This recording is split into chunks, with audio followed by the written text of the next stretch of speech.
Tak ingat lagu tu. Tak ingat. Lupa lagu tu. Tak boleh ngapa. Ketinggalan semua. Ketinggalan semua. Lepas tu kalau hak kena usik ke hatu lah kita kata. Kena gangguan lah kita. Tak boleh nak baca Quran. Tak boleh. Tak kan? Nana tak boleh nak baca Quran. Susah tu. Sedangkan kalau dia baca Quran tak lari ke syaitan. Lari sepatutnya. Mai kota pun tidak kata. Kalau mai kota tak jadi tahu Quran. Tak ada lagu tu. Jadi terah nak tahu. Jadi ni tak boleh. Dia ada setengah-setengah tu. Kalau kita baca kamu tak lari. Syaitan ni tak lari. Quran baru lari. Apa kita nak? Kalau mengikut mazhab ramai-ramai dia kata itu darurat dah lah. Itu dah mungkin kau tu tak perlu darurat. Tak perlu darurat. Memang boleh. Memang boleh. Apa baca lari. Setengah-setengah tu tak pandai baca. Jangan orang hak kena tindih tengah tidur ni kan, cakap pisah ke mana, mari semacam susul letak Quran tak ada. Apa nak letak Quran tak ada lah, ke mana dah kalau mari kota tak boleh kan, nanggung letak Quran tak ada. Baru tak mari. Ada tu berlaku tu, memang orang buat gitu. Lepas pada tu tak mari. Dia kata dia cerita. Jadi kalau kita kata tak boleh baca Quran, tak boleh pegang, tak boleh letak atas dada kau kan, nyayalah lagu tu. Pak banyakkah hak diganggunya perempuan tak boleh baca. Itu yang kedua. Yang ketiganya kita kata budak-budak hak sekolah lah, sekolah. Kau nak baca go ni ayat tak boleh kalau perempuan. Sebab apa? Mari kota kan tak boleh baca. Kalau mengaji pun tak boleh baca. Kalau nak suruh dia baca apa-apa pada ayat Quran tu tak baca. Sedangkan kemungkinan banyak tu boleh jadi dia malah. Dia kata dia buat alasan pula. Jadi ada jalan pula untuk menipu. Dia kata dia mari kota, padahalnya dia malah. Yang keduanya, dia tak boleh baca lah, tak boleh ngaji lah. Sedangkan benda tu boleh baca serupa je. Lepas tu tak boleh pahala kau.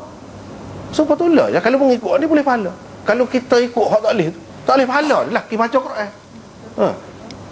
Kan rugi tu. Tapi kita tidak nak kata gapo masalah mazhab ni. Orang hak nak ikut hak tu, hak kata tak boleh tu lah. Tapi kena tahulah apa kerugian dia. Apa kerugian dia.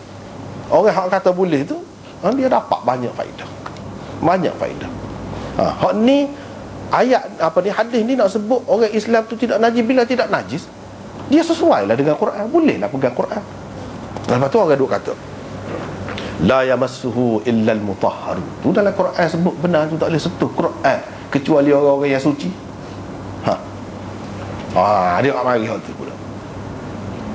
Hak tu tak ada dalil situ tu. La yamassuhu illal mutahharun. Cuba kita perhati ayat tu. Tidak boleh menyentuh Quran kecuali al-mutahharun, orang yang disucikan. Hak disucikan lagu mana? Kita ni kena bersuci, bukan disucikan. Kau kita suci. Suci siapa? Adakah kita disucikan oleh Allah SWT? Suci itu dengan makna lagu mana? Dengan makna maksum kau, dengan makna tak kotor kau sama-sama. Kalau tak kotor, apa hukum ni ada ni? Hadas besar, hadas kecil. Mana kotor lah. Bila kotor kita kena bersuci. Kalau dia kata la yamassuhu illal mutatahhirun, bagaimana siapa? Kecuali orang yang bersuci, orang yang ada ismaya, orang yang tidak berhadas. Tu. Tapi dia kata illal mutahharun. Mutahharun tu dalam bahasa Arab isim maf'ul, orang panggil daripada tahhara, mutahhar, orang yang disucikan. Yang dimaksudkan disucikan di situ malaikat. Hak tu hak tidak berdosanya, hak sucinya, hak tidak kotornya malaikat. Apa cerita dalam Quran ayat cerita malaikat? Banyak tempat dia cerita hak malaikat. Tidak cerita manusia saja dalam Quran ni. Kita kena tengok, nak faham Quran ni kena tengok ayat sebelum pada tu, tengok ayat selepas pada tu, baru kita tahu gapo dia hak dimaksudkan la yamassuhu tu. tidak boleh menyentuhnya. Nya tu balik ke mana? Nya tu kan mesti ada tempat kembali dia, tempat balik dia. Merujuk ke mana? Dia merujuk kepada Lauh Mahfuz. Fala uqsimu bimawaqi'in nujum innahu laqasamun law ta'lamuna 'azim innahu laqur'anun karim fi kitabin maknun la yamassuhu illa al-mutahharun tanzilum min rabbil alamin. Tu ayat dia. Tuhan bersumpah, aku bersumpah dengan tempat-tempat jatuh bintang-bintang ataupun dengan penurunan Al-Quran secara beransur-ansur itu. Aku bersumpah, sesungguhnya ini adalah sumpah yang besar. Sesungguhnya ini adalah Quran yang mulia. Fi kitabim maknun, dalam kitab yang tersimpan. Mana kitab yang tersimpan? Quran dia tersimpan kau? Simpan dalam peti boleh lah, dalam mari kena. Yang tersimpan fi kitabim maknun. Kitab maknun ni maksud Lauh Mahfuz. La yamassuhu, hak tu tak boleh sentuh kecuali orang yang disucikan. Turunnya daripada Tuhan semesta alam. Turun Quran. Dia nak cerita tentang penurunan Quran tu, jaminan Quran tu diturun tu tidak boleh diganggu. Jangan kita ragu. Sebab apa? Tidak boleh menyentuhnya kecuali hak suci. Hak suci tu kan dia malaikat. Kita tak boleh kata syaitan kau boleh jadi gangguan tengah jalannya, rebuk kau, buat lari kau, sebahagian ayat. Tak boleh. Tuhan jamin tak.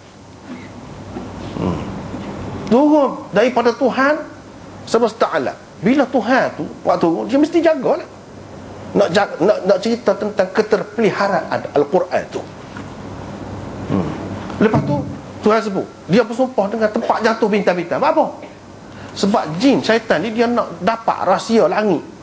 Puak-puak dia tu jujuk naik ke atas.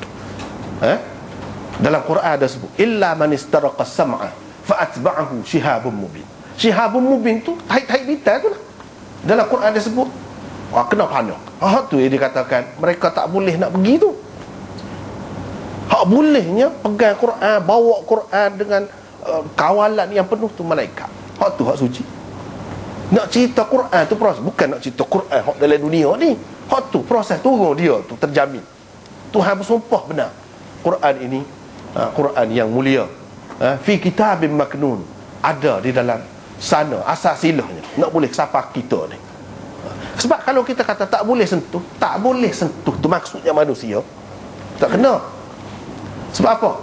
Kalau kita mengaji bahasa Arab, la tu apa makna? La gam, la nafi. Sebab yamassu, la yamassu, bukan la yamassa. La yamassu tu tidak boleh menyentuhnya kecuali oleh orang yang suci. Yang ni orang yang tidak suci tak boleh sentuh. Tu cerita, tu ayat cerita, orang panggil khabar. Tidak boleh, bukan jangan. Tidak boleh. Tidak boleh, lepas tu tak boleh sungguh kau. Orang yang tak ada air semai tu sentuh.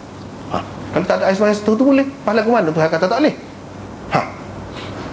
Jadi makna bercanggah pula, tak betul pula Tuhan raya. Adakah Tuhan raya ni benda tak betul? Dia kata tak boleh sentuh, kita boleh sentuh pun tak ada apa-apa.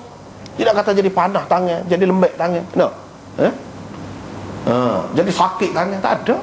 Orang kafir pun boleh pegang. Itu hakikatnya. Kalau Quran hak ni memang boleh sentuh, walaupun tidak suci. Sedangkan Tuhan kata tak boleh sentuh. Itu makna Tuhan tak betul lah raya. Tak boleh sentuh, sedangkan orang boleh sentuh. Ini menunjukkan bukan itu maksudnya, tapi maksudnya hak lain. Hak tak boleh sentuh tu jin, syaitan, hak jahat-jahat tu.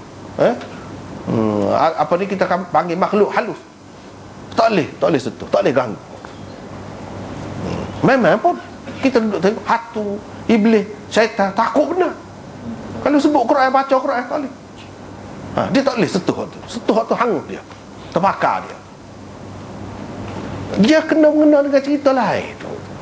Kalau manusia memang boleh sentuh. Sebab dia kata tidak boleh sentuh, la yamassu, sedangkan kita boleh sentuh. Ini menunjukkan tak ada kena mengena dengan Quran yang ada ni. Quran yang ada ni cerita lain. Memanglah Quran itu mulia, dan hak moleknya kita kena ada air semayang, kita nak sentuh tu. Tapi wajib ke? Dosa ke? Kalau tak ada air semayang, situ beza khilafnya. Dari segi lebih molek, ya, ada air semayang. Imam Bukhari pun kata lagu tu. Tapi Tapi wajib ke, dosa ke kalau tak ada air sembahyang sentuh Quran? Tak, dia kata.